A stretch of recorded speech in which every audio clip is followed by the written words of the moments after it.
Another congressional hearing focused on the threat posed by Mexican drug cartels, especially the fentanyl crisis, as the nation's top intelligence official was grilled by Republicans on the House Intel Committee. The chief correspondent, Jonathan Hunt, is live with more on how to handle the violent cartels. Jonathan, good evening. Good evening. Trace, the director of national intelligence, went to Capitol Hill aiming, if the threat assessment report she presented was any guide, to talk about China, Russia, Iran, North Korea.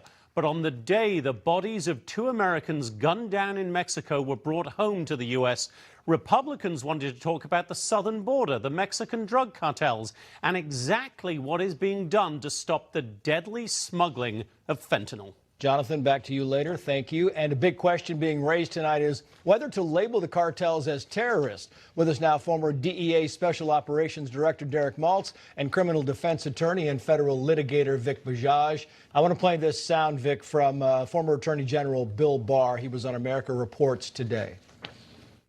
They control our border, and now they're moving into different areas of the country.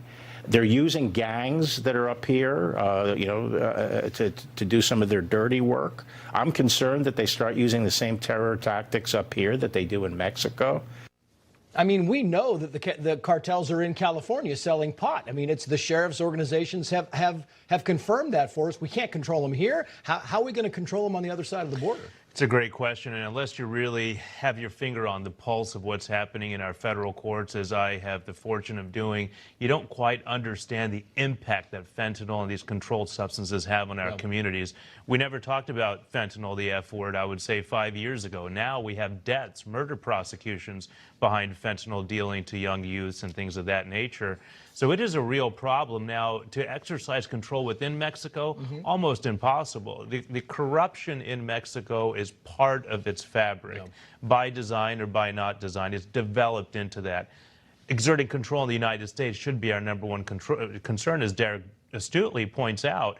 We need to take care of the threats here in the United States, which means stronger borders and stronger enforcement against those who are supplying the fentanyl. And Derek, he talks about, the corruption in Mexico. I want to put this up because this is Mexican President López Obrador. He said the following here. Here we do not produce fentanyl and we do not have consumption of fentanyl. López Obrador went on to say, why don't they, the United States, take care of their problem of social decay? Vic, wrap us up here, because that's the whole problem, is there doesn't seem to be any communication between both sides of the border. That's right, but we have to be mindful to every perspective. Either you put your lens on and you look at it from the supply point of view, which is Mexico's fault, or you put the lens on and you look at the demand side of things, which is the United States' fault. The reason for that is up for debate and reasonable debate, but it is killing American people, and it needs to be dealt with. Yeah, well, this is a good debate and it's worth having. Vic Bajaj, Derek Maltz, gentlemen, thank you both.